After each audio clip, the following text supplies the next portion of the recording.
Magandang araw po sa inyong lahat, lalo na sa ating mga pinuno, kawal, kawani, at pamilya ng Hukbong Katihan ng Pilipinas.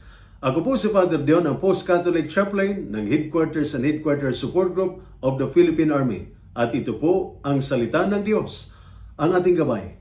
Ngayon po ay Thursday, August 21, 2025, at ginugunita po natin ang kapistahan ni San Pio ika-10.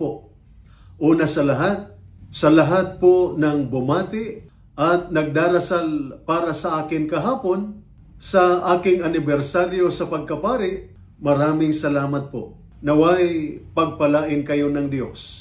Sa ating unang pagbasa mula sa Aklat ng Mga Hukom, chapter 11, verses 29 to 39, si Jephthah ay gumawa ng padalos-dalos na pangako sa Diyos. Nangako siyang ihandog bilang sakripisyo kung sino man ang unang lumabas sa kanyang bahay sa kanyang pagbalik mula sa labanan. Sa kasamaang palad, ang kanyang sariling anak na babae ang sumalubong sa kanya.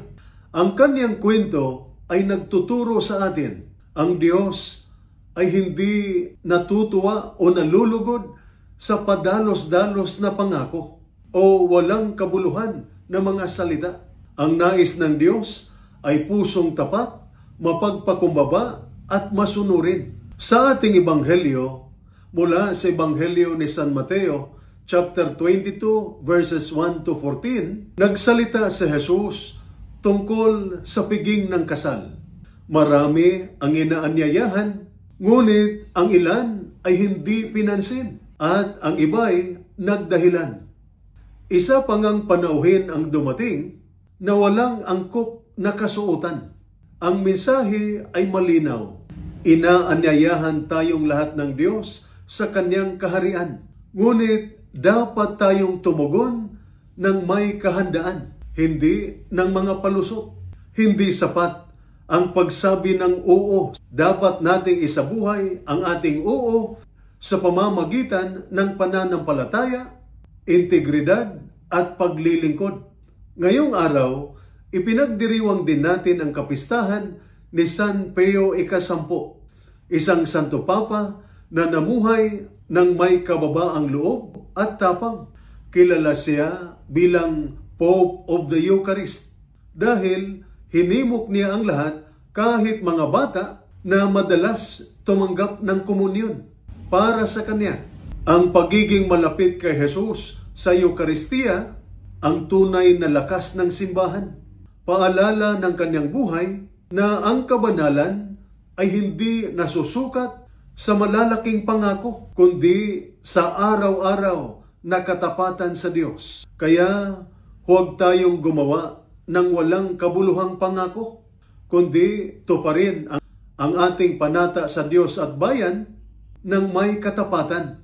Huwag nating ipagsawalang bahala ang paanyaya ng Diyos, kundi isuot natin araw-araw ang kasuotan ng pananampalataya, katapatan at pag-ibig.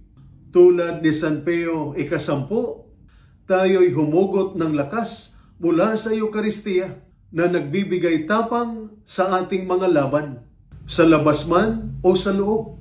Hindi hinihingi ng Diyos na tayo'y maging perpekto, kundi maging tapat. Ang kanyang tawag ay malinaw. Tumugon ng may pusong handa, nakabihis hindi ng kayamanan o kapangyarihan, kundi ng pananampalataya, kababaang loob at pag-ibig. At ito po ang salita ng Diyos, ang ating gabay. Manalangin tayo. Panginoong Diyos, sa pamamagitan ng halimbawa ni San Pio ika-10, turuan mo kaming maglingkod sa iyo ng may kababaang loob at katapatan. Pagpalain mo ang aming mga sundalo upang kanilang mapanatili ang kanilang mga pangako ng may tapang at integridad. Ingatan mo sila sa panganib, gabayan sa kanilang mga desisyon, at palakasin sa kanilang misyon.